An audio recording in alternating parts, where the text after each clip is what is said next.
उत्तर प्रदेश पश्चिम राज्य के द्वारा चलाए जा रहे इस ऑनलाइन सह शिक्षक प्रशिक्षण शिविर के सायकालीन सत्र के प्रथम भाग में आयुर्वेद विषय इस सत्र में आप सभी उपस्थित प्रशिक्षकों का हार्दिक अभिनंदन है, स्वागत।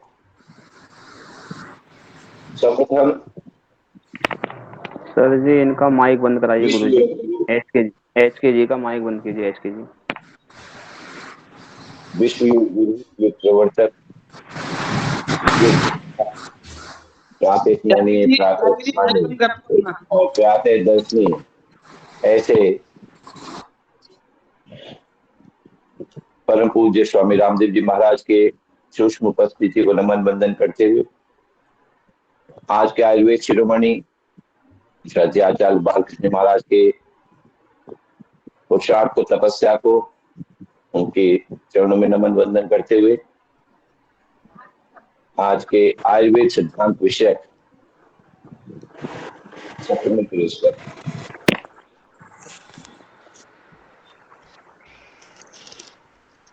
अब तक हमने अनेक सत्रों में आयुर्वेद का परिचय, आयुर्वेद का विस्तार, आयुर्वेद की विशेषताएं, अष्टांग आयुर्वेद, पंच महाभूत त्रिदोष, पंच महाभूत त्रिदोष का आपस में संबंध, इसके अतिरिक्त स्वास्थ्य परक निर्देश, आहार निद्रा ब्रह्मचर्य, त्रिदोष सिद्धांत में वात पित्त कफ का परिचय, उनकी विशेषताएं, ये थोड़ा थोड़ा हमने सभी जानने का प्रयास किया।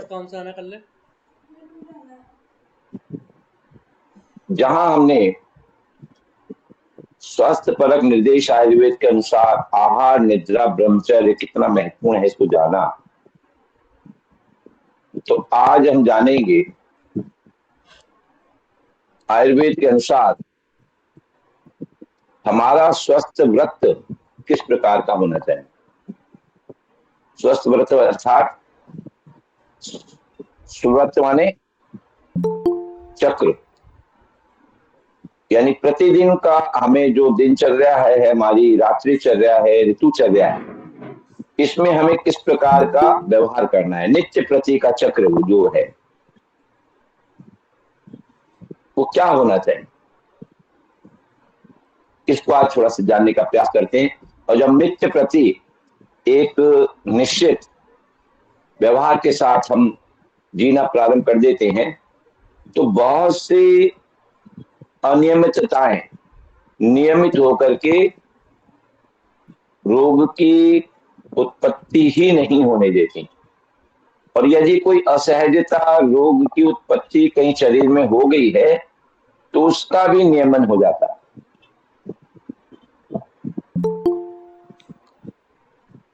यदि हम प्रतिदिन की दिनचर्या देखें तो सुबह से उठकर रात्रि सोने तक, निद्रा तक हमको किस प्रकार से व्यवहार करना है, एक छोटी छोटी बातों के साथ हम आज जानने का प्रयास करते हैं।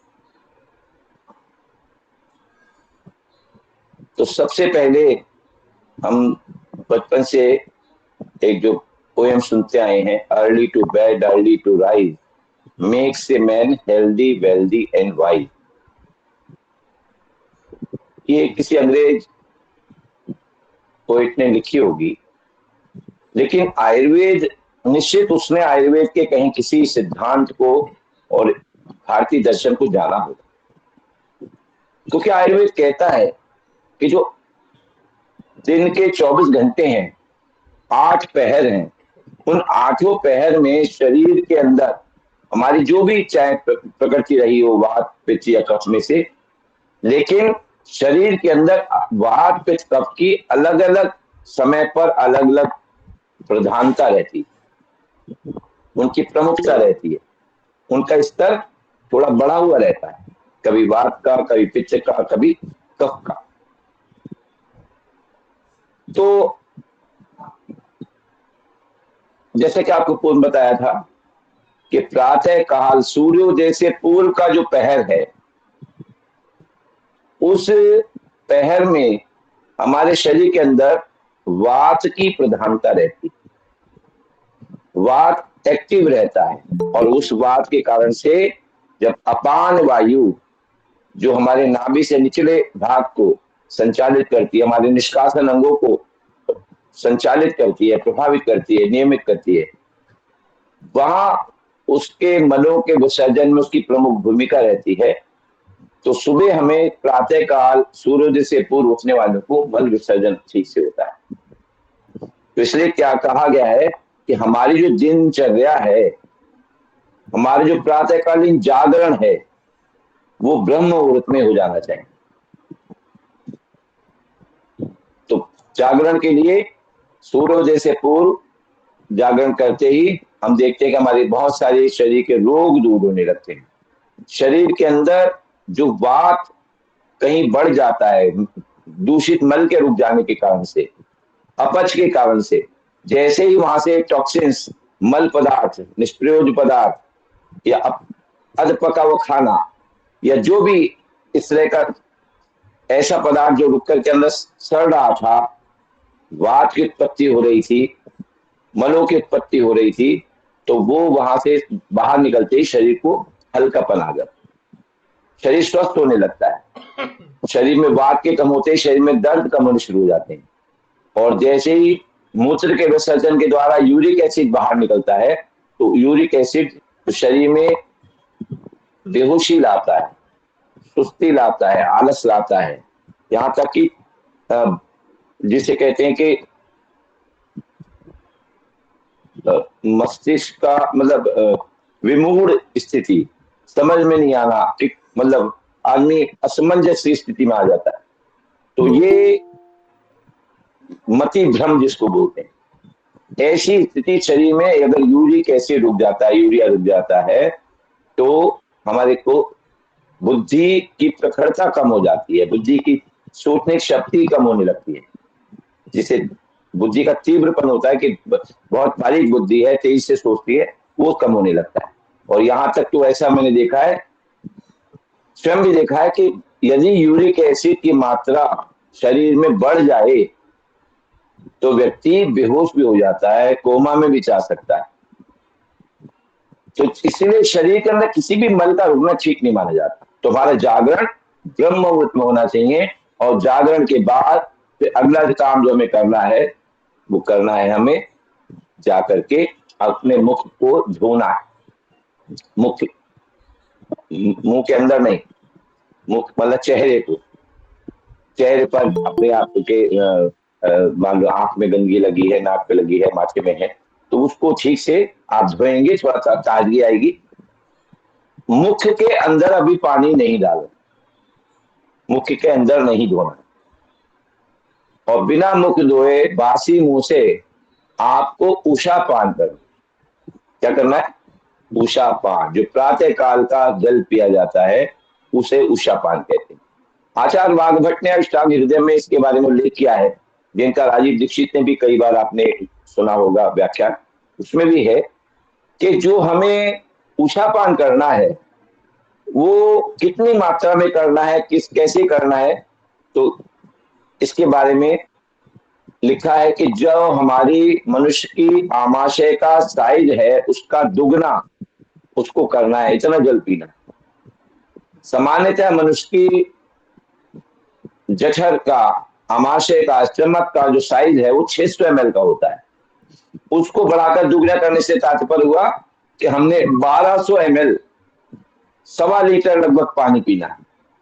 तो हमारा गिलास अगर पानी का हम देखें तो एक गिलास लगभग 300 ml का होता है, 250 से 300 ml का, तो आपको लगभग 4 गिलास पीने हैं। अब इसके लिए भी बताया गया है कि 4 गिलास उनको पीने हैं जिनकी आयु जो किशोरावस्था से ऊपर है, प्रौढ़ावस्था से नीचे, यानी प्रौढ़ावस्था तक आपको, प्रौढ़ावस्था के ऊपर फिर आपको उसको सवाया पीना है। 600 का सवाया मतलब हो गया 750 ml, 1.25 लीटर, 3 गिलास। तो आप इस तरह से देखें तो आपको, यानी जो बच्चे हैं उनको 750 ml, वृद्ध है उनको 750 ml, और जो युवा है उनको 1200 ml यानी 4 ग्लास लगभग पानी पीना ही है। अब पानी पीने के बारे में ये निर्देश है कि आयुर्वेद के अनुसार कि पानी सदैव घूट घूट करके पीना है। पानी कभी भी 1 ग्लास से अधिक एक समय में नहीं पीना। घूट घूट करके पीने क्यों है, उसको आप यहां समझ लीजिए कि घूट घूट करके पिया जाता है जब खाने के हम 1 से सवा घंटे बाद जल पीते हैं, जब पेट में हमारे भोजन जो है पच गया है, बारीक उसका पेस्ट बन गया है, नई सी लुगदी बन गई है, उसको जब हम जल डालते हैं धीरे धीरे, तो वो जल, उसकी लुगदी पतली होती है, साथ में उस जल के साथ साथ मुख का जो लार है वह भी पानी के साथ जाता है। हर मुंह चलाने के साथ, हर बार घूंट भरने के साथ उसकी लार घुल करके जाती है, और वो भी खाने के पाचन में हमारे लिए अति आवश्यक है, क्षारीय होती है बहुत ज्यादा। तो ऐसे ही जब सुबह का जल पीते हैं तो इसीलिए कहा जाता है बासियों के वो जो लार बहुत महत्वपूर्ण है, वो पूरी रात लार जो आपके मुंह में रुकी रही थी, वो लार सूख करके गाढ़ी होकर के सांद्र होकर के मुख में है। वो मुख में जब आप उसको जल ग्रहण करेंगे तो जल के साथ वो आपके पेट में जाएगी और आपको बहुत लाभकारी परिणाम उससे प्राप्त होंगे। तो इसलिए वो चूंकि एक बहुत अच्छी औषधि बन जाती है, तो उसको आपको घूट घूट करके पानी पीना है। लेकिन दिन भर में जब भी पिएंगे घूट घूट करके पिएंगे। लेकिन उषा पान का जल आप लगातार गटागट करके भी पी सकते हैं। चारों ग्लास भी एक साथ ही आपको पीने हैं, ठीक है। दिन भर में आपको नहीं पीना फिर ये पानी, ये नियम बाकी दिन भर नहीं लागू होगा, केवल उषा पान में कि आप पानी घूट घूट नहीं, आप लगातार पानी मुंह से गिलास लगाया और पूरा पी गए, फिर आपने दूसरा गिलास भरा वो मुंह से पी गए, तो आप लगातार पी सकते हैं पानी। लेकिन सदैव बैठकर पीना है, चाहे वो उषा पान हो या दिन में किसी भी समय पिया गया पानी, कभी भी खड़े होकर पानी नहीं पीना। तीसरा, पानी दिन भर में जब आप पिएंगे तो वो कभी भी ठंडा तो नहीं होना चाहिए। गर्मियां हैं तो गर्मी में जितना घड़े जितना ठंडा होता है इतना पिया जा सकता है, लेकिन उषा पान का जो जल होगा वो सदैव शरीर के तापक्रम के बराबर होगा। शरीर का तापक्रम कितना, 98.6 डिग्री फ़ारेनहाइट, अर्थात 37 डिग्री, 37 डिग्री सेंटीग्रेड, जितना शरीर का तापक्रम होता है। शरीर के तापक्रम से अधिक पिएंगे तो शरीर में पित्त बढ़ जाएगा। यदि आपको कफ है, आपकी नाक बंद है, जुकाम लगा हुआ है, तो आप थोड़ा शरीर के तापक्रम से आधा या 1 डिग्री अधिक पी सकते हैं, लेकिन नहीं तो सामान्य जितना शरीर का तापक्रम है उतना, क्योंकि यदि उससे ठंडा पिएंगे, उससे नीचे पिएंगे, उसका तापमान रहेगा शरीर के तापमान से, तो आपके शरीर के अंदर कफ बढ़ जाएगा। गर्म पिएंगे तो पित्त बढ़ जाएगा, ठंडा पिएंगे तो कफ बढ़ जाएगा। तो इसलिए शरीर के तापक्रम के बराबर। और दूसरा, उससे फिर शरीर के अंदर शुद्धि की क्रिया प्रारंभ होती है, और आप देखते हैं कि सुबह को उषापान में आपने जो जल पिया वो आपको कितना लाभकारी, जितना भी मल है वो आपका पूरा बल बाहर निकलने वाला है। आमाशय की दीवार जब बड़ी होकर के दुगना फैल गया साइज, वो गुब्बारा फूल गया, बड़ा हो गया, इलास्टिसिटी होती है उसमें दीवारों में, तो जो मल चिपका हुआ है वो मल सारा छूट करके आगे रश कर जाता है, आगे बह जाता है, बिल्कुल शुद्ध हो जाती हैं हमारी सारी जो दीवारें हैं आमाशय की और छोटी हाथ की, ड्यूडेनम की, बड़े हाथ की। तो इस तरह से जितनी शरीर साफ होगा उतना ही हमें स्वास्थ्य हमें प्राप्त रहेगा। तो प्रातः काल हमें क्या पीना है, उषा पान करना। समझ में आ गया? इसमें कोई विषय अगर लग रहा है कम, कहीं छूट रहा हूं मैं तो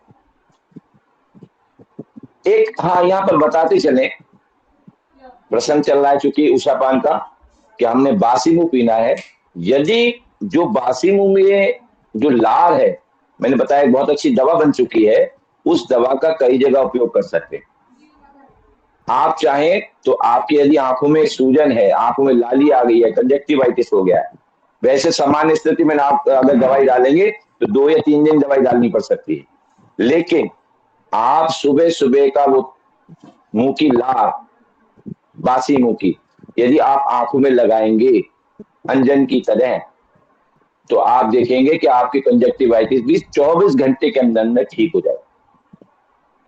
इसी प्रकार यदि आपके बहनों के चेहरे पर मुहासे, कील मुहासे हो जाते हैं, तो जिनके भी कभी कील मुहासे हैं तो उनके भी अगर सुबह की मुंह की लार उस मुहासे पर लगाएंगे, काली झाइयां है उस पर लगाएंगे, कोई पुराना आपका घाव है जो थोड़ा फुंसी है जो भर नहीं रहा है उस पर लगाएंगे, तो आप देखेंगे वो शीघ्रता से भर जाएगा। उसके बाद आप पानी पी लें। ठीक है, यहाँ इतना मैं बताते चलो, तो उसी में आपको बहुत लाभ मिलने वाला।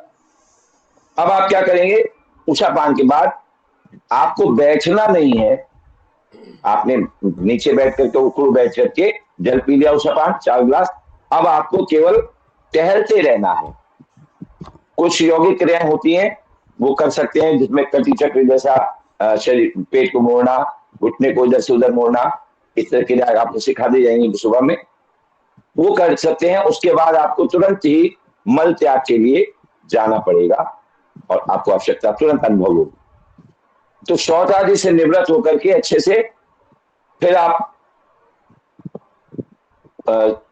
शुद्धिकरण करने के बाद आपको दंत धावन का काम करना। दांत धावन मतलब धोने हैं, दांत धोने।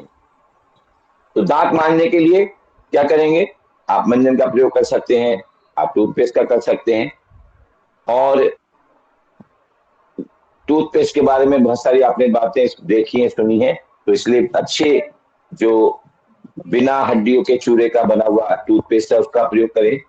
जो आयुर्वेदिक टूथपेस्ट है उनका प्रयोग करें, ज्यादा अच्छा रहेगा। नहीं तो मंजन करें तो और भी अच्छा रहेगा, क्योंकि उससे मसूड़ों की मालिश होती है।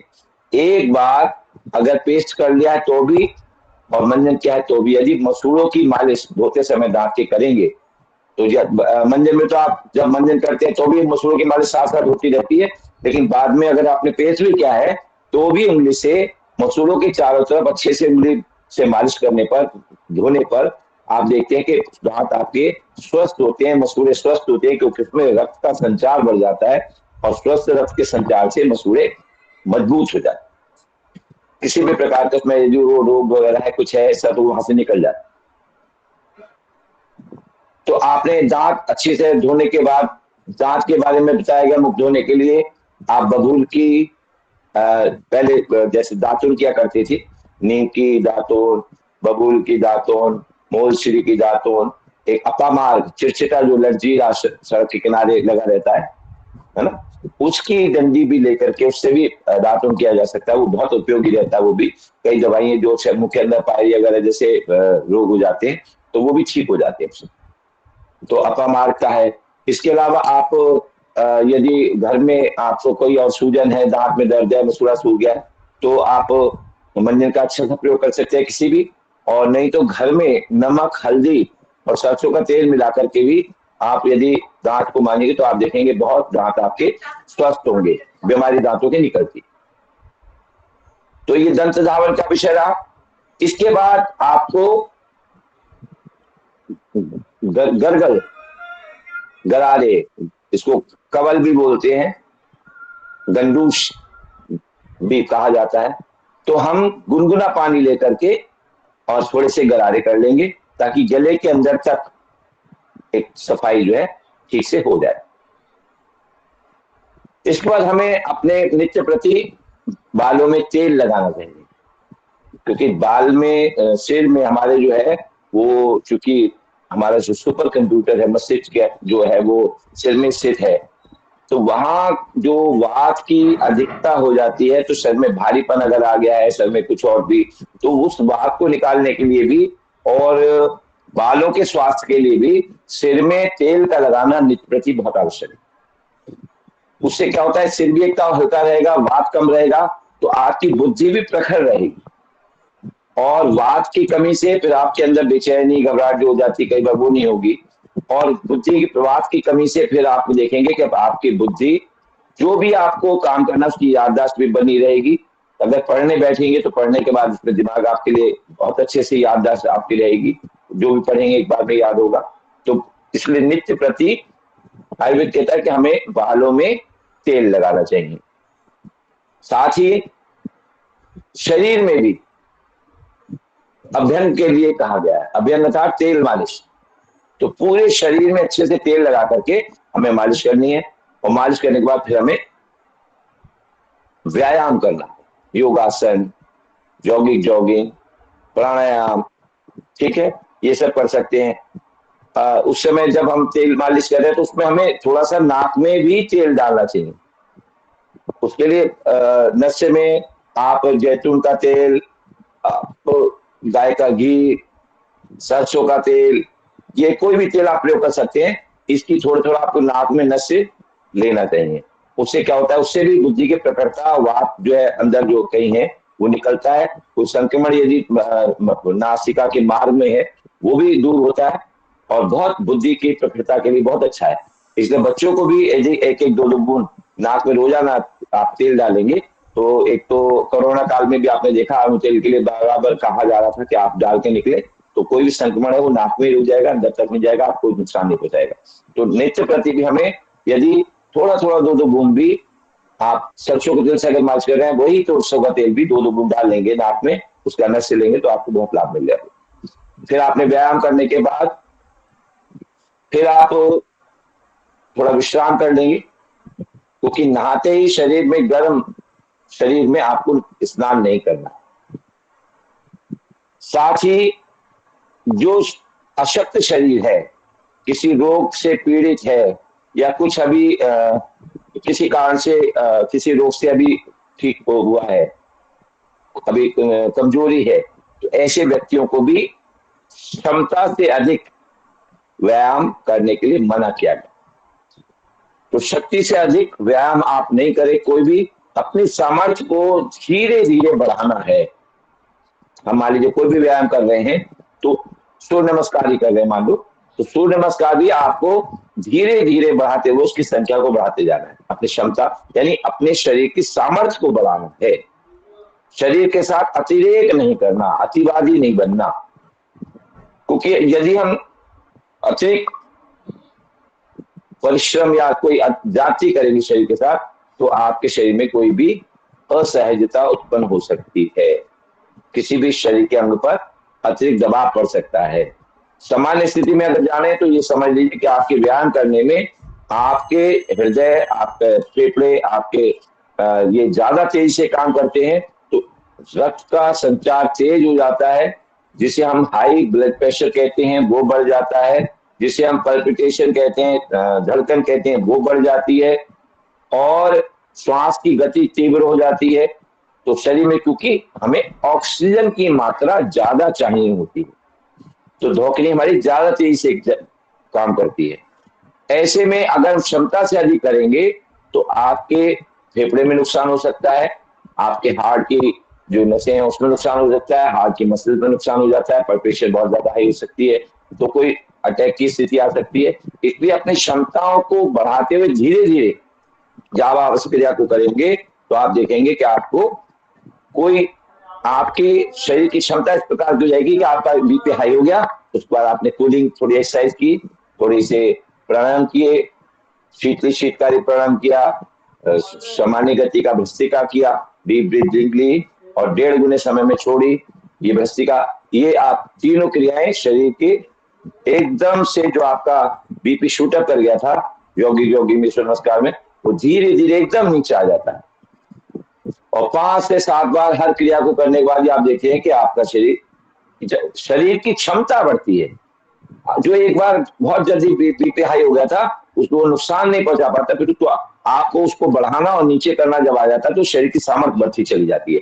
तो किसी भी विपरीत परिस्थिति में जब आप कभी उत्तेजना में होते हैं, गुस्से में होते हैं, कभी ऐसी तनाव स्थिति में होते हैं, तो जब बीपी हाई हो जाता है, जब आप उच्च स्तर पर जाता है तो वहां पर फिर कुछ डैमेज नहीं होता, क्योंकि आपको अभ्यास है नित्य प्रति अपने हृदय को उसकी मांसपेशियों पर लोड डालने का। तो इस तरह से आपको थोड़ी सतर्कता भी रखनी है। साथ ही में इसके लिए कहा गया है कि जो क्षमता से अधिक जो व्यायाम है वो भी हमको नहीं करना है। क्षमता से अधिक व्यायाम हमको नहीं करना है। तो ऐसे व्यक्ति जिनको मना किया गया है कि आपको व्यायाम नहीं करना, तो वो कौन है? उनके लिए कहा गया है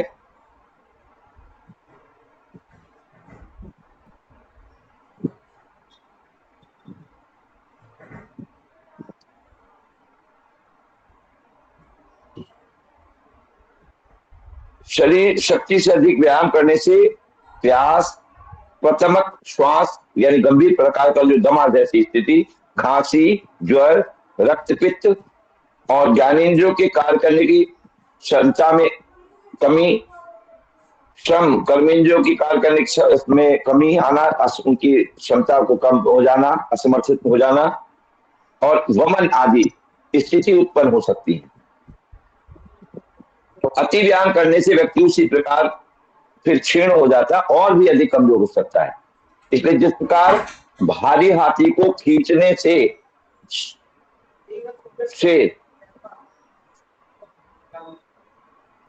यानी हमें शेर जो है अगर भारी हाथी को खींचेगा तो शेर जैसा व्यक्ति भी पस्त हो सकता है। यहाँ ये उदाहरण देकर के समझाया जा रहा है। तो अत्यधिक मात्रा में व्यायाम करने से शरीर के ऊतकों को क्षति पहुंचती है तथा इस क्षति की पूर्ति के लिए शरीर के विभिन्न संस्थानों को फिर ज्यादा प्रयत्न करना पड़ता है। इसलिए विशक्ति से अधिक व्यायाम हमें नहीं करना चाहिए। अब इसके बाद व्यायाम करने के बाद आप शरीर शिथिल करने के बाद, शवासन करने के बाद, योग निद्रा या जो भी अपने किसी भी अभ्यास से आपने शिथिल किया शरीर को, फिर आप शरीर में उपटन लगाएंगे। तो शरीर में उपटन के लिए आया है कि किसी भी प्रकार का चूर्ण उसकी मालिश करके शरीर में लगाना, ये उपटन कहा गया है। तो स्नान से पहले इसका प्रयोग बहुत ही लाभकारी रहता है। शरीर में जो पसीना आया है, जो हमारे व्यायाम करने से शरीर में पसीना निकला है, कोई पसीने के साथ मल पदार्थ जो कोशिकाओं से निकला है, साथ ही जो मृत कोशिकाएं हैं वो भी शरीर से अलग हुई हैं, उनको भी हमें अलग करना है। तो शरीर में जो कई प्रकार के चूर्ण के साथ कई प्रकार के लेप, बेसन है, बेसन मुल्तानी मिट्टी है, उसमें हल्दी मिला सकते हैं, दही है, ये सब मिला करके आपको उपटन बना करके उसका लेप करेंगे, उसको रगड़ेंगे तो आप देखेंगे शरीर की पूरा जो रोम है, रोम छिद्र है जिससे स्वेद बाहर निकलता है, वो सारा मैल बाहर धुल जाएगा। मृतक कोशिकाएं जो स्किन की है, डर्मिस, एपिडर्मिस, ये सारी जो है वो बाहर सफाई हो जाएगी। तो त्वचा जो खिली खिली सी अच्छे से श्वास लेने वाली आपको दिखाई देगी, स्वस्थ हो जाती है। तो इसलिए उपटन के लिए आप सरसों के चूर्ण, सरसों का चूर्ण जो उसको पाउडर कह सकते हैं, सरसों का दूध, बेसन, तिल का तेल, दही, मलाई, सरसों का तेल आदि ये मिला करके किया जा सकता है। इसके अतिरिक्त एलोवेरा, हल्दी, मुल्तानी मिट्टी आदि का भी प्रयोग कर सकते हैं। चंदन का चूरा भी प्रयोग किया जा सकता है। यानी हम विभिन्न प्रकार के ऐसे अवयव जो शरीर को शुद्धि करने वाले हैं उनका प्रयोग करके उपटन लगा सकते हैं। लेकिन मुखमंडल, चेहरे के लिए हम जो उपटन लेंगे वो लेप अलग प्रकार का होगा, वो थोड़ा सॉफ्ट होगा, वो थोड़ा मृदु स्वभाव का होगा, जिससे शरीर में बाकी शरीर के अंग में तो आप कठोरता से भी हाथ कर सकते हैं, लेकिन मुखमंडल पर आपको सौम्यता के साथ, यानी कुछ फलों के गूदे हो सकते हैं, जो आप जो है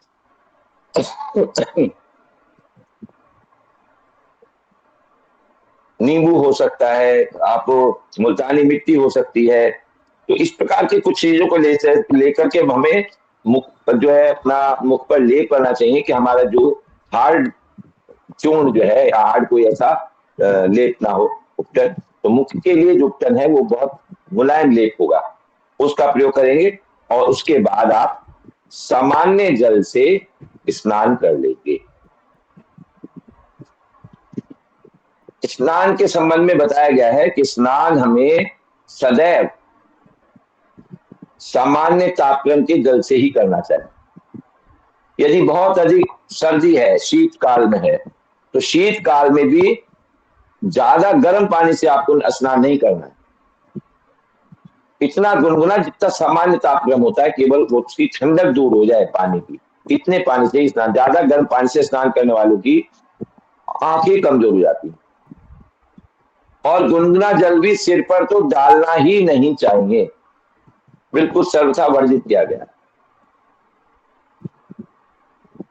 साथ ही यदि आप ताजे जल से स्नान भी कर रहे हैं शरीर आपका गर्म है थोड़ा सा, और मान लो जल का तापक्रम 30 है, आपके शरीर का 37 डिग्री है, तो आपके शरीर और उसमें अंतर है ताप में जल के, तो आपको करना क्या है, नहाते समय आपको एकदम से सिर पर पानी नहीं डालना, कभी भी सिर पर एकदम से पानी नहीं डालना चाहिए। जैसे कि आपको मना किया गया था कि गर्मी में बाहर जाने पर एकदम आए तो आपको एकदम जल नहीं पीना है, तो ऐसे ही इसके लिए नहाने के लिए भी कहा गया है कि आपको नहा एकदम सिर पर, क्योंकि जब हम, ये फिजिक्स का सिद्धांत है कि किसी भी सर्दी में ठंडा करने पर चीज सिकुड़ती है और गर्म करने पर फैलती है, तो किसी गर्म वस्तु पर अगर हम डालेंगे जल ठंडा तो एकदम वो सिकुड़ेगा, वहां पर जो भी चीज है वो वहां से बाहर हट जाएगी।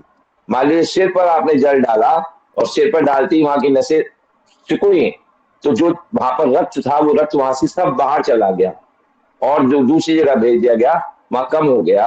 ऐसी स्थिति मानसिक, जो हमारा कंप्यूटर है, सुपर कंप्यूटर काम कर रहा है, दिमाग मस्तिष्क जिससे शरीर संचालित हो रहा है, उसके लिए अच्छी नहीं मानी जाती। उससे रक्त की असामान्य उपलब्धता शरीर में किसी भी प्रकार के रोग को जन्म दे सकती है। सबसे ज्यादा उसमें आता है हमारा लकवा, पक्षाघात।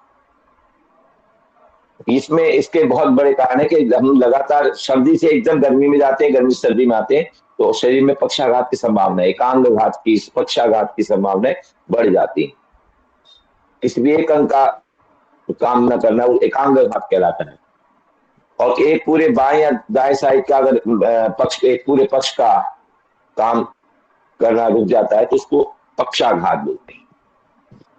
तो ये हमें जो है सदैव नहाने के लिए, मुझे याद आता है कि एक बार एक मंदिर में मूर्ति को, भगवान की मूर्ति को, छोटे ठाकुर जी, उनको पंडित जी स्नान करा रहे, तो हमने देखा उन्होंने मंत्र पढ़ते हुए उनके बाएं टांग पर जल डाला, फिर दाएं पर डाला, फिर कंधे पर डाला, फिर दूसरे कंधे पर डाला, फिर उस सिर पर डाला। तो मैंने कहा पंडित जी आप ये क्या कर रहे हैं? बोले हाँ ये ऐसा ही भगवान को नहाने का विधान बताया गया है शास्त्रों में।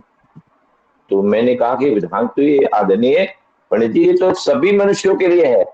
आयुर्वेद में कहा गया है कि जब आप नहाने जाएं तो सबसे पहले अपनी बाईं टांग के ऊपर जल डालें, उसको अच्छे से मसाज करते हुए, मसलते हुए उस पर जल डालें, फिर दाईं टांग पर डालें, फिर आप बाएं कंधे पर डालें, फिर दाएं कंधे पर डालें और उसके बाद सिर पर डालें। आप देखेंगे आराम से आप नहा पाएंगे। सर्दियों में भी यदि शीतल जल से स्नान कर रहे हैं तो भी आपको कुछ नहीं होगा। आपने अनुभव किया होगा कि कभी अचानक जब आप जल डालते हैं सिर पर तो एकदम झुरझुरी सी दौड़ जाती है करते हुए, वो जो एक कुछ सेकंड के लिए सांस रुक जाती है वो ठीक नहीं है। ऐसी स्थिति कभी नहीं आनी चाहिए। इसीलिए बहुत सारे लोग हमने देखा है जब गंगा में नहाने उतरते हैं तो भी एकदम पानी एकदम सिर पर डालते एकदम झुरझुरी आ जाती है, वो ठीक नहीं है। गंगा में इसलिए जाने के बाद आपने देखा होगा जल में खड़े होकर के टांगों के तक, फिर पहले सूर्य को और मुख करके अर्घ्य दिया जाता है और उस अर्घ्य के साथ फिर मुंह धो करके फिर धीरे से डुबकी लगा जाता है। तो ये क्रम है, अगर इस क्रम का उल्लंघन करेंगे तो शरीर में जो विपरीत प्रभाव पड़ते ही नुकसान हो सकता है। तो ये नहाने के बारे में जो सतर्कता थी जो मैं आपको बताना उचित समझता था, मैंने यहाँ बताया। अब नहाने के बाद फिर क्या करेंगे, आप अच्छे किसी सूती वस्त्र से रगड़ करके अपना शरीर पोंछ लेंगे और वस्त्रों को धारण करेंगे। साफ वस्त्र, नहाने के बाद साफ वस्त्रों को धारण करना चाहिए। कहा गया है कि शरीर की शुद्धि करने के उपरांत यदि आपने पूर्व में पहने हुए कपड़े दोबारा पहन लिए हैं तो नहाने का कोई लाभ नहीं है, क्योंकि जो भी वायरस बैक्टीरिया एक दिन पहले के कपड़ों में लगे हुए थे वो दोबारा पुनः शरीर पर फिर सक्रिय हो गए हैं। ऐसे ही किसी भी व्यक्ति के कपड़े जब तक कि भले प्रकार नहीं पहनने चाहिए, जब तक कि वो भली प्रकार से शुद्ध ना कर दिए गए हों। साफ कपड़े ही, यानी नहाने के बाद हमें नए कपड़े ही, साफ कपड़े ही, धुले हुए कपड़े ही पहनने चाहिए। इसके अलावा ऋतु के अनुसार सर्दियों में जैसे हमें ऊनी वस्त्र पहनने हैं,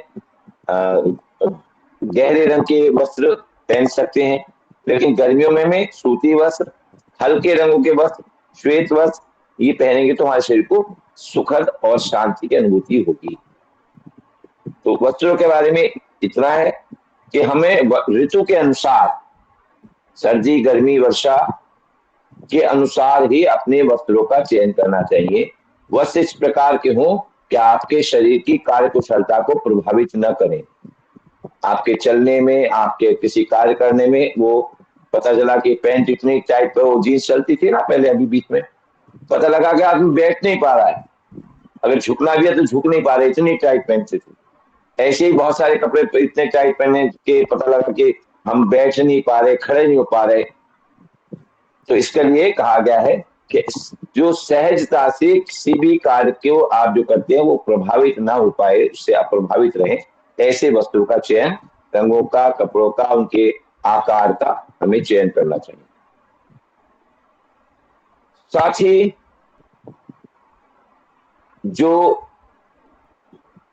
मन की प्रफुल्लता के लिए, शरीर की प्रफुल्लता और शुद्धि आपने कर ली, अगर यदि कोई सुगंधी इत्र आदि का प्रयोग अगर करते हैं तो आपका मन की प्रसन्नता और द्विगुणित हो जाती है, और मन उत्साह से, उमंग के और कहना चाहिए उत्साहित, प्रसन्न मुद्रा में किसी भी कार्य करने के जा रहे हैं, नौकरी पर जा रहे हैं, व्यापार में जा रहे हैं, पढ़ने जा रहे हैं, तो आपको अच्छे से अनुभूति हो। इस प्रकार कहा गया है कि आप वस्त्र के पहनने के बाद हल्का सा इत्र भी लगा सकते, लगाना चाहिए। आप जो चप्पल या जूते पहने उसके बारे में भी कहा गया है कि वह भी आपके इस प्रकार के हों कि आपके चलने में, आपके किसी भी गतिविधि को प्रभावित ना करें, शरीर के अंदर कोई तनाव उत्पन्न ना करें, शरीर की रीढ़ की हड्डी को परेशानी में ना रखे। यानी हम बहुत ज्यादा, कई बार इसके लिए मैं समझता हूँ असामान्य ऊंच नीच के, मान लो पहले जैसे लकड़ी की खड़ाऊ पहनते थे, तो ये तो उस जमाने की बातें हैं, तो वो भी इस प्रकार की हो कि हमारे जो एड़ी है और पैर के तलवे हैं उनकी एक निश्चित समतल बना रहे। बहुत ज्यादा एड़ी उठा करके, जैसे लड़की कई बार लंबाई बढ़ाने के लिए हील पहन लेती है बहुत, और बीच में तो हमने देखा था वो पेंसिल हील, बिल्कुल एक पतली सी पेंसिल जैसी, और पता लगा चल चलते पैर लड़खड़ाया। और लेकिन होता क्या है ऐसी बहनों को कि बाद में शाम को जब दिन भर उन्होंने एक पेंसिल हील पहन के घूमी, तो शाम को कमर में दर्द, कूल्हे में दर्द, वो जो खिंचाव पड़ता है वो शरीर की क्षमताओं को कम करता है, शरीर में रोग और कष्ट उत्पन्न करता है। तो हमें जो भी चप्पल जूते पहनने हैं वो इस प्रकार के हो कि आपकी कार्य क्षमता को प्रभावित ना करें और शरीर पर अतिरिक्त तनाव ना दे। ठीक है, इतना ही कहना मैं समझता हूँ यहाँ पर इसके लिए पर्याप्त रहेगा। इसके अतिरिक्त हम आभूषण धारण कर सकते हैं। जो शरीर के आभूषण है विभिन्न अंगों पर पहने जाने वाले, उनका एक पेशे की दृष्टि से तो महत्व है ही, लेकिन अपने सौंदर्य की दृष्टि से और आभूषणों की, मणियों की, उनकी धातुओं की जो उनके जो अपनी एनर्जी होती है उसका प्रभाव भी हमारे व्यक्तित्व पर पड़ता है, ऐसा आयुर्वेद कहता है। तो हमें हीरा, पन्ना, गोमेद जो इस प्रकार के जो मणियों के साथ और पहनते हैं, तो इस प्रकार के आप पहन सकते हैं, क्योंकि इनके जो विद्युत चुंबकीय प्रभाव है उनसे भी हमारे शरीर की कोशिकाओं पर और हमारे शरीर के ऊतकों पर उपचारात्मक प्रभाव पड़ता है। आप इसके बाद कहा गया है कि हम मुख में कोई सुगंधित पदार्थ भी रख सकते हैं, वो चबाना चाहिए, मुख से दुर्गंध ना आए। आपने जबकि मुख साफ कर रखा है फिर भी मुख से सुगंधी रहे, तो उसके लिए आप इलायची, दालचीनी, लौंग, जायफल, सुपारी, पान के पत्ता या कपूर का सत, ये आप इसके मुख में रख सकते हैं। इसमें मुख के रोग भी दूर होते हैं और मुख की सुगंध भी बनी रहती है, दुर्गंध दूर होती है। किसी भी हालत में हमें तंबाकू, गुटखा आदि का प्रयोग नहीं करना चाहिए। ये तंबाकू को खुशबू आ रही है साहब, तंबाकू की भी तो खुशबू आती है, आदमी सर दे सकता है, नहीं। लेकिन इनका जो दुष्प्रभाव है वो बहुत ज्यादा है, और वो केवल दांतों मसूड़ों तक ही नहीं, वो अंदर आपके आमाशय में जाकर के वहां तक आपको नुकसान पहुंचाता है। तो किसी भी प्रकार का गुटखा और किसी भी प्रकार का तंबाकू का सेवन आपको नहीं करना चाहिए, पान मसाले वगैरह। इसके बाद आता है बालों और नखूनों की देखभाल के लिए। तो समय समय पर हमें अपने बालों को सही आकार में तरह से कटवाते रहना चाहिए। हमें नाखून जो है हाथ के पैरों के, ये भी समय समय पर काटते रहना चाहिए, सफाई रखनी चाहिए, ताकि भोजन करते समय इनके अंदर रुकी हुई गंदगी हमारे पेट में ना जाने पाए और हमारे स्वास्थ्य को कोई हानि ना हो। इसके लिए भी कहा गया है। आंखों की सुरक्षा के लिए भी निर्देश है कि हमें आंखों की सुरक्षा के लिए विभिन्न प्रकार के सुरमे और अंजन का प्रयोग कर सकते हैं। हमें अपने आंखों की रोशनी बढ़ाने के लिए आई ड्रॉप कोई भी डाल सकते हैं। अब तो पतंजलि की आई ड्रॉप बन रही है 2-3 तरह की, वो आप डाल सकते हैं। ये कहने एक दृष्टि नाम से एक है, वो डाल सकते हैं। और जो जिनको बहुत ज्यादा तीखी लगती है आंखों में, तो उसको उनके लिए सौम्या के नाम से वो भी आप डाल सकते हैं। इसके अतिरिक्त जो सामान्य घरों में हम आंखों में शहद का अंजन लगा सकते हैं। आप कपूर तेल में डाल करके उसका जब काजल निकालते हैं, काले, वो काजल भी आप आंखों में कपूर वाला सरसों तेल का निकाल के लगा सकते हैं। इसके अलावा और भी कई प्रकार के अंजन आप आंखों में प्रयोग करें, तो इससे आपके शरीर में जो वायरस बैक्टीरिया है वो तो हानि होती है, और आंखों में चमक चौंध जो है वो भी नहीं लगती। जिनके आंखों में पानी निकलता है, जो आंखों में कहना चाहिए जो पानी निकलने का छिद्र है, कई बार वो बंद हो जाता है, वो सूज जाता है, उसकी सूजन नहीं होती, पानी बराबर मात्रा में आता है, आंखें रसीली तरल बनी रहती हैं, खुश्क नहीं हो पाती।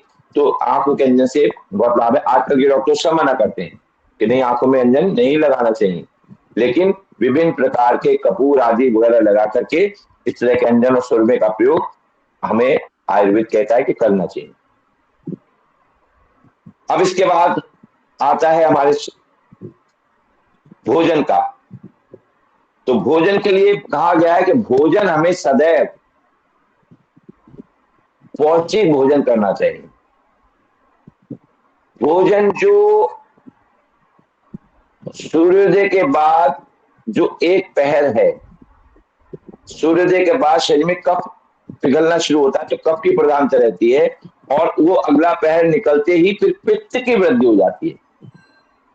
सूर्योदय से पहले वात की प्रधानता थी, सूर्योदय के बाद कफ की प्रधानता हो गई, शरीर में कफ पिघलना शुरू हो गया, और फिर अगले पहर में यानी लगभग 3 घंटे बाद सूर्योदय के शरीर में सर्वाधिक पित्त पाचक रसों का स्राव होता है, पित्त की प्रधानता रहती है। तो ऐसे समय में हमें सब जो अधिक से अधिक गरिष्ठ भोजन भी यदि हम कर लेंगे तो वो आसानी से पच जाएगा। इसीलिए आपने देखा है, सुना होगा कि कहा गया, एक कहावत कही जाती है कि हमें प्रातः काल का भोजन एक राजा के समान, दोपहर का भोजन एक सेठ के समान, और रात्रि का भोजन एक भिखारी के समान करना चाहिए। उसका पीछे कारण यही है कि जो उस पहर में शरीर में सर्वाधिक पाचक रसों का स्राव होता है, और चूंकि आपने एक दिन पहले जो रात्रि का भोजन था वो सूर्योदय के समय कर लिया था, मान लो आपका सूर्य 7 बजे अस्त हो रहा है, तो आपने अधिकतम 8 बजे तक भोजन कर लिया, तो 8 बजे से लेकर के आप अगले 8 कितने हो गए, 12 घंटे, और उसका अगला पहर यानी 10 बजे के करीब 14 घंटे के उपवास शरीर में है, कुछ नहीं खाया है आपने, उस 14 घंटे का जो फास्ट का ब्रेक कर रहे हैं, ब्रेकफास्ट इसलिए नाम किया गया इसका, तो वो ब्रेकफास्ट आपका बढ़िया भोजन होना चाहिए, हल्का फुल्का नहीं।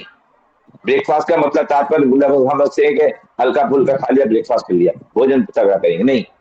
आयुर्वेद कहता है कि सबसे पहला भोजन जो फास्ट को ब्रेक करेंगे वो सबसे ज्यादा, चूंकि पाचक रस शरीर उस समय है, तो आप जितना भी गरिष्ठ भोजन जिनको रात को खाने के लिए मना किया जाता है, उड़द की दाल जैसा पराठे, पूरी, कचौड़ी और इस तरह के पकौड़े वकौड़े, जो भी आइटम आपको इस तरह के खाने हैं वो आप सुबह के भोजन में कर सकते हैं, ताकि वो उनका पाचन उस समय आसानी से हो सकता है।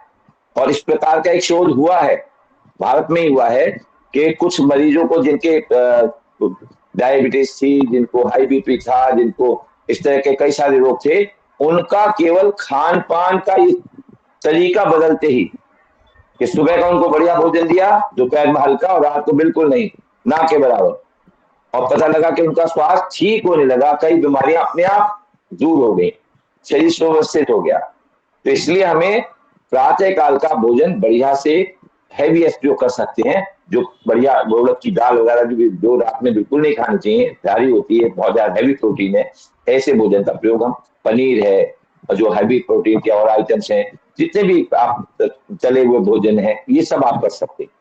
तो बढ़िया भोजन करना चाहिए। भोजन करते समय खूब चबा कर करना चाहिए, जल्दबाजी में किया हुआ भोजन बिल्कुल बेकार। आप क्योंकि जितना ज्यादा चबाएंगे उतना ज्यादा उसमें लार मिलेगा, और लार मिलने से जो पाचक रस उसमें मिलेगा तो वो उसके रासायनिक क्रिया मुख में ही प्रारंभ हो जाएगी, और जो पाचक कहना चाहिए भोजन का, यहाँ तक भोजन से मतलब कार्बोहाइड्रेट, अनाज, स्टार्च जो है, उसका पाचन हमारे मुख में ही प्रारंभ हो जाता है, कार्बोहाइड्रेट का। तो ज्यादातर हम लोग गेहूं वगैरह चावल ये खाते हैं, अनाज जो है कार्बोहाइड्रेट है सारा, आलू वगैरह ये है, बहुत सारी चीजें हैं, ये सब कार्बोहाइड्रेट है। यदि इसको मुख में ही चबाएंगे तो मुख में ही चबाने पर इसमें इतनी लाभ मिल जाएगी कि वो पाचन मुख में ही हो जाएगा, और जो हमारा ईंधन, फ्यूल शरीर को चलाने के लिए बनना है, ग्लूकोज, वो मुख में ही बनना शुरू हो जाता है। इसलिए खूब बढ़िया से चबा करके भोजन करना चाहिए। बड़े बड़े गस्से खाने वाले का पेट हमेशा खराब रहता है। दूसरा, क्योंकि वो पचता नहीं भोजन, उसके अंदर पूरे प्रत्येक कण तक वो पाचक रस नहीं मिल पाते, तो वो रासायनिक क्रिया नहीं हो पाती, वो ग्लूकोज में कन्वर्ट ही नहीं हो पाता। तो ज्यादा जल्दी जल्दी खाई हुई 4 रोटी से आप यदि धीरे धीरे खाई हुई 1 रोटी चबाकर खा लेते हैं, तो जितनी ऊर्जा आप 1 रोटी में निकाल लेंगे, वो जल्दी खाई हुई 4 रोटी में भी नहीं मिलने वाली। तो हमने इस तरह से, तो एक तरह से जो बाकी अच्छे की रोटी खाई है उनको बेकार कर दिया, उनका तो गोबर बनाया और कुछ नहीं किया। इसलिए बहुत चबा करके भोजन करना चाहिए। पहला भोजन हमें हैवी, दोपहर का हल्का, और रात्रि का सूर्यास्त से पहले पहले। जैनी लोग तो सूर्यास्त से पहले करते हैं, सबसे ज्यादा आयुर्वेद का मैं सोचता हूँ इस सिद्धांत का पालन है तो जैनी लोग करते हैं। लेकिन हम लोग भी क्योंकि बाहर का काम करते हैं, नौकरी से आते हैं, देर में आने होता है, तो वो आप ज्यादा से ज्यादा 8 बजे तक आप रात्रि का भोजन कर लें।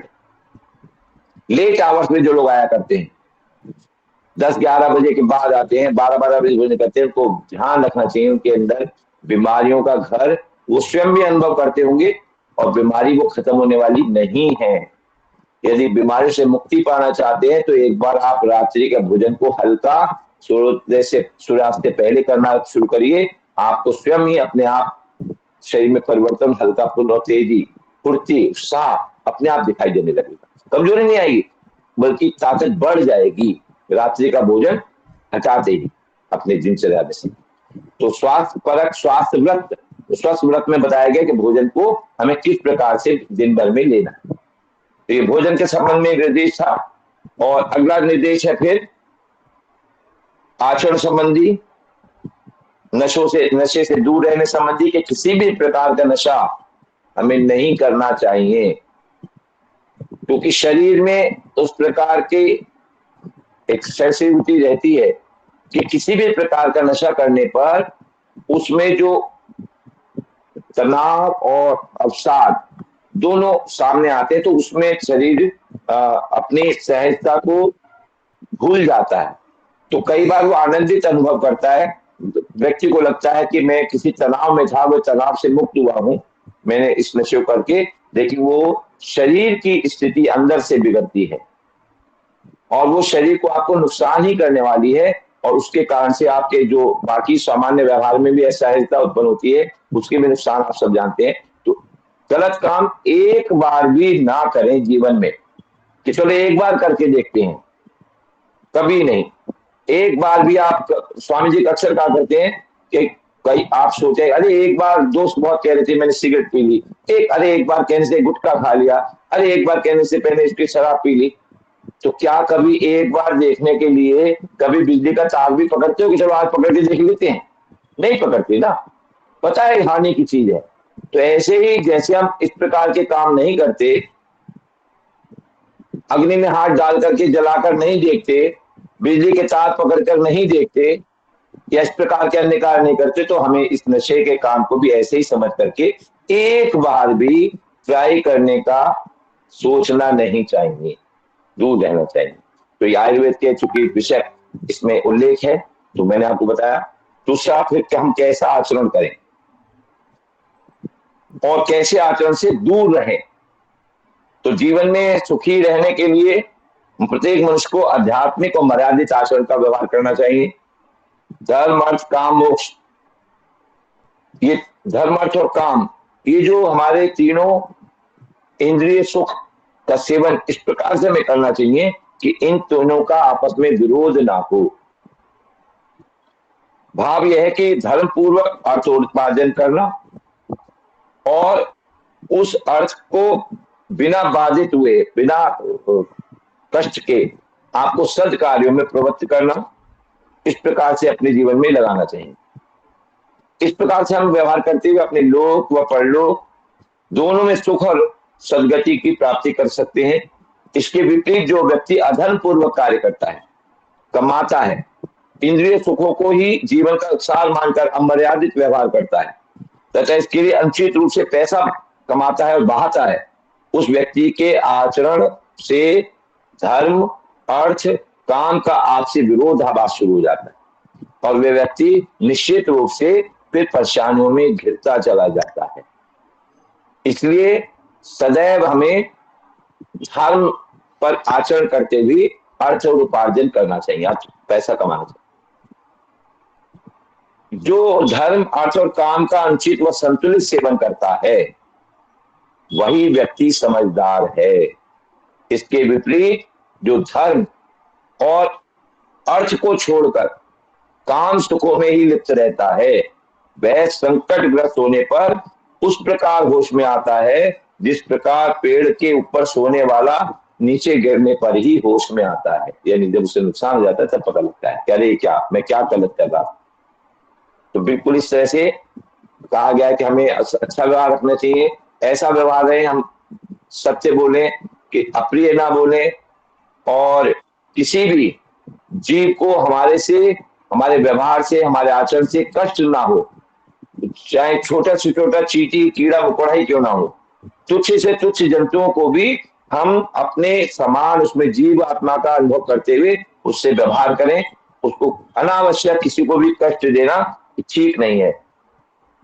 निर्धनता, रोग और शोक से पीड़ित लोगों की सहायता के लिए हमें तत्पर रहना चाहिए। जितना भी यथासंभव आप किसी भी स्थिति में आप किसी की मदद करने की है तो तैयार रहना चाहिए।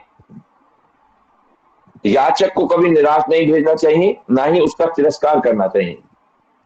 देवता, गाय, ब्राह्मण, वृद्ध, वैद्य, राजा और अतिथि का सत्कार करना चाहिए। दूसरों की किसी भी वस्तु या संपत्ति पर अधिकार जमाने का चेष्टा न करें। किसी भी संपत्ति और परिस्थिति की इच्छा करना राक्षसी कार्य है। किसी भी प्रकार के पाप कर्म से हमें इस प्रकार के दूर रहना चाहिए। दुष्ट व्यक्ति का साथ भी किसी भी प्रकार से नहीं करें। यदि कोई दुष्ट व्यक्ति भी है तो उसके साथ भी हम दुष्ट व्यवहार ना करें, उससे दूर रहें, बचकर रहें, यही करना है। तो दूसरों की गुप्त बातें सुनना, उसका खुलासा करना, ये भी बिल्कुल अमानवीय कार्य है। विश्वासघाती, कपटी, अधर्मी, दुराचारी, गर्भपात करने वाले, कंजूस, कुटिल स्वभाव वाले व्यक्तियों से दूर रहें। सदैव कल्याण करने वाले, दूसरों का हित चाहने वाले और परोपकारी लोगों का ही संग करें। तो इस प्रकार से हमें आचरण संबंधी भी बताया गया कि ऐसे लोग से मित्रता करें, ऐसे लोग से ना करें। तो ये यदि इस प्रकार का जीवन जीते हुए हम व्यवहार करते हैं, अब हमें रात्रिचर्या, जब हम नींद के लिए जाना है तो फिर हमें इसके लिए क्या तैयारी नींद के लिए करनी है। या समय पूर्ण हो गया है तो बिना, तो ये थोड़ी सी चर्चा कल करेंगे निद्रा की, और साथ में रात्रिचर्या के साथ साथ ऋतुचर्या, किस ऋतु में हमें कैसा व्यवहार करना है, ये कल विषय रहेगा। और आपको एक दिन मैं चाहता हूं कि जड़ी बूटियों का भी दर्शन कराया जाए, क्योंकि सामान्य स्थिति में जो हमारे शरीर के अंग है, आपका लिवर है, आपके फेफड़े हैं, आपका हार्ट है, आपकी किडनी है, आपका आमाशय है, आपका छोटी आंत, बड़ी आंत है, आपकी त्वचा है, ये कैसे सही रहे सामान्य। यदि छोटी मोटी आपको कुछ लगे, असहजता है, कुछ कमी आ रही है, बीमारी जिसको बोलते हैं, तो उसको घर में ही रसोई से और घर के बगीचे से किस औषधि का प्रयोग करके आप दूर कर सकते हैं, ये भी आपको एक दिन जड़ी बूटी का दर्शन कराएंगे, पहचान कर। तो मैं समझता हूँ आज का विषय यहाँ पूर्ण हुआ है, और कल हम आपको रात्रिचर्या और ऋतुचर्या का ज्ञान कराएंगे। तो गुरुजी आपको कल कैसा की सत्र छुट्टी लगा नहीं है संडे की? है जी? आपको घर बैठे बैठे संडे की पढ़ा रहे हैं छुट्टी नहीं और होती बताओ कल की? कभी नहीं छुट्टी होती है। जीवन में जितने सांस लेना बंद कर दो उतनी छुट्टी होगी, जितनी रोटी खाना बंद कर दो उतनी छुट्टी होगी। जब हम नित्य प्रति सांस लेते हैं, नित्य प्रति भोजन करते हैं, तो कुछ ये सामान्य प्रक्रिया भी क्यों रोकनी है ना? तो कोई कुछ योग व्यायाम भी इसे एक हमारे साथ में पूछ रहे थे कि संडे को छुट्टी करनी चाहिए योग व्यायाम की। अरे भाई, जब आपको श्वास रोज लेनी है तो श्वास लेनी है तो फिर क्यों छुट्टी करनी है? जब श्वास जिस दिन ना लेनी हो उस दिन छुट्टी कर लेनी। चलिए, बहुत सुंदर, सभी को बहुत बहुत धन्यवाद। सबने बहुत तन्मयता से पूरे व्याख्यान को सुना है और अच्छा लगा होगा। तो कोई विषय अगर बहुत आपको बहुत धन्यवाद जी। समझ में ना आए तो पूछ सकते हैं। बहुत बहुत बहुत बहुत धन्यवाद। ओ जी, आदरणीय स्वागत है। जी धन्यवाद। इसको यहाँ से ऑन करो थोड़ा सा।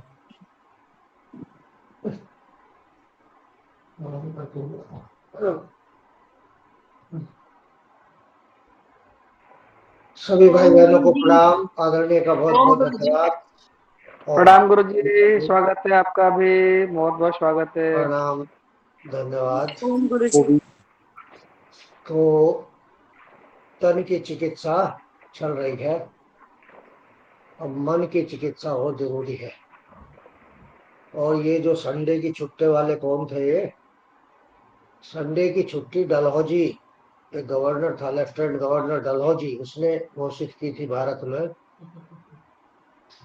क्योंकि वो उस दिन चर्च में जाया करते थे सारे अंग्रेज जो है, तो इसलिए संडे की डलहौजी ने की। तो आपको चर्च में जाना हो तो छुट्टी कर लेना,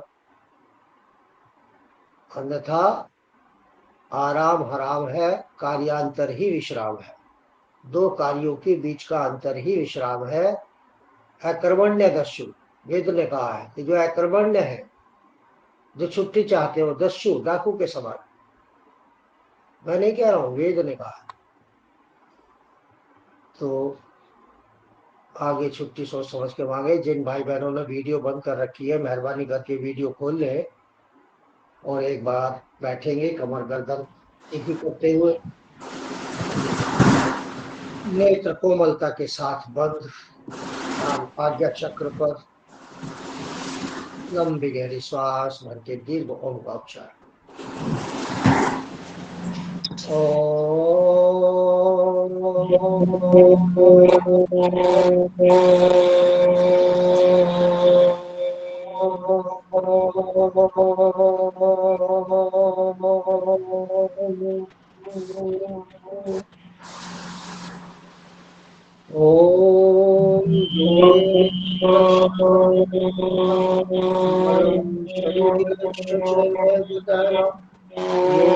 योगकरोतं परवरं मुनीनां पतञ्जलिं प्राञ्जलिरान्तोऽस्मि। ॐ योगश्च कुरु कर्माणि सङ्गतः धनञ्जय, सिद्धि सिद्ध्यो समो भूत्वा समत्वं योग उच्यते। बुद्धि युक्त जहाति वह सुकृत दुष्कृते तस्मादो गाय युजस्व योग है कर्मसु कौशलम। ओम यदा पंचावतिष्ठन्ते ज्ञानानि मनसा सह बुद्धिश्च न विचेष्टति तामाहो परमागते। ओम शांति शांति शांति। परम पूज्य स्वामी जी महाराज आचार्य जी महाराज की सूक्ष्म उपस्थिति को नमन करते हुए समस्त ऋषि महर्षि देव ऋषि ब्रह्म ऋषि राज ऋषियों की दिव्य और पवित्र आत्माओं की उपस्थिति में आज का यह अध्ययन और अध्यापन कार्य आरंभ करते हैं। ये दिव्य आत्माएं हमें अपना आशीर्वाद पाएं। ओम शांति शांति शांति।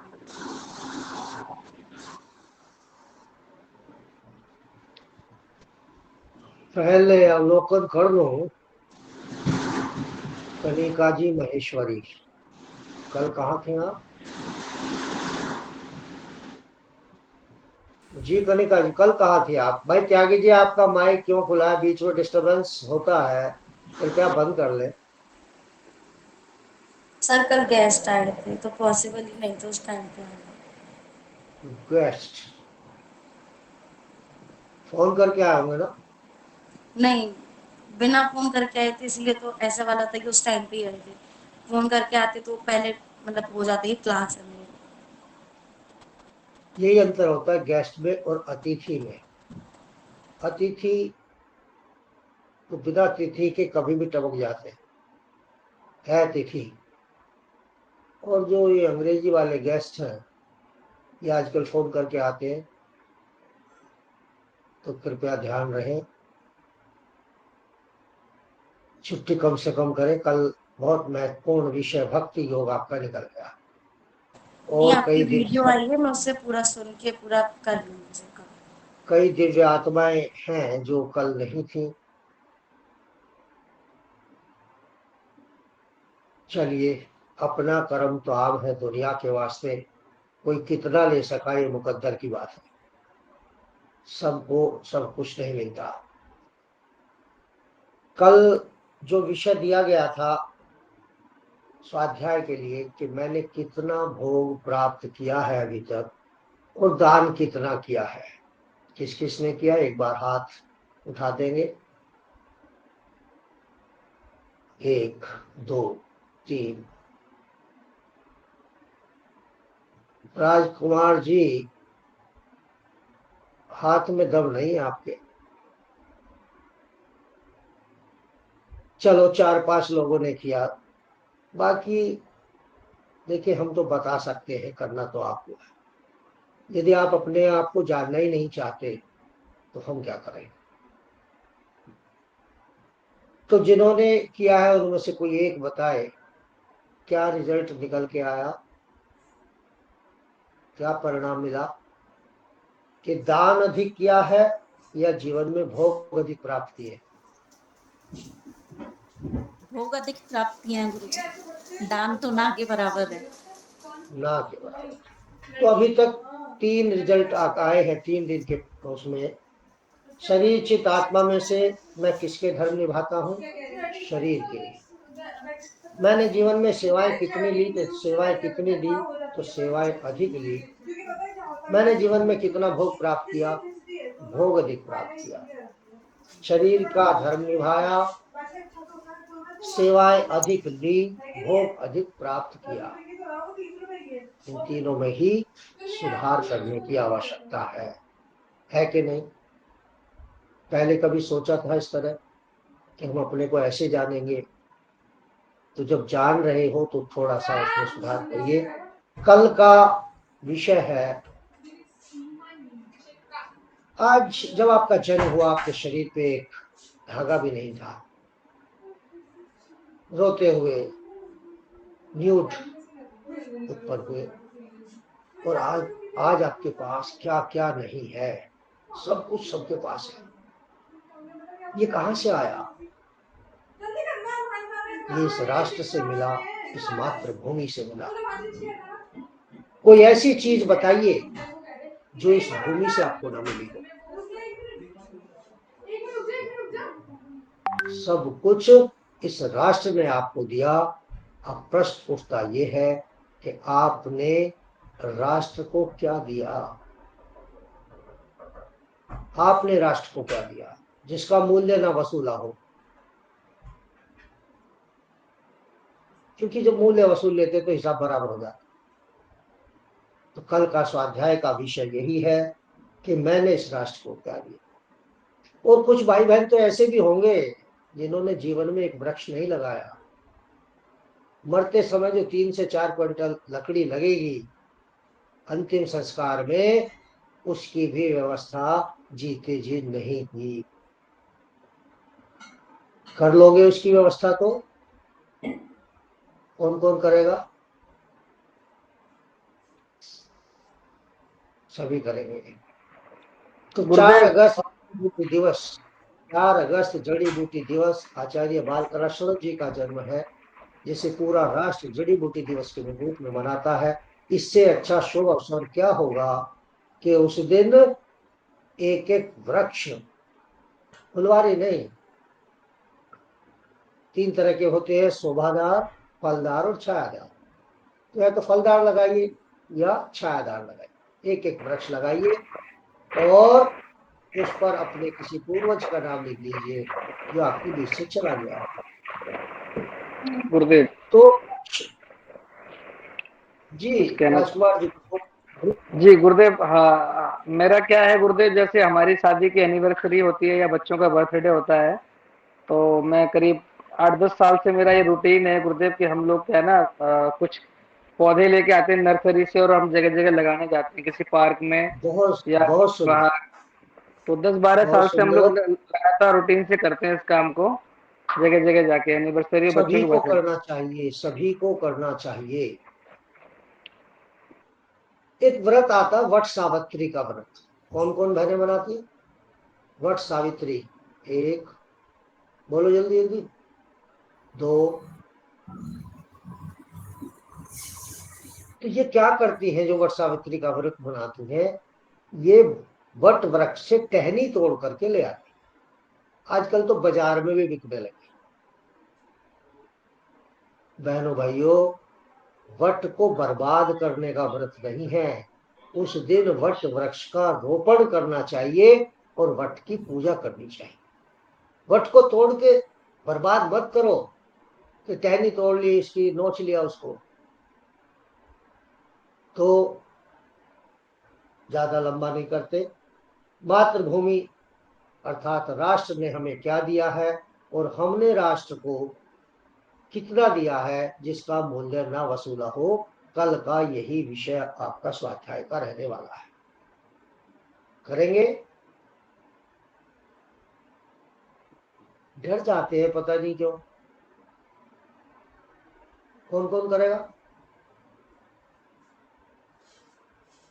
देखो किशन सिंह ने तो हाथ उठाया नहीं, उन्होंने तो गुरु ने मंत्र दे रखा कि तुम किसी के चक्कर में मत फंसना मेरे अलावा।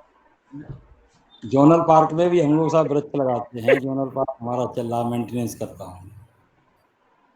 तो 4 अगस्त जड़ी बूटी दिवस पर आप वृक्ष रोपित करिए, उसका एक फोटो खींचो, ग्रुप में फोटो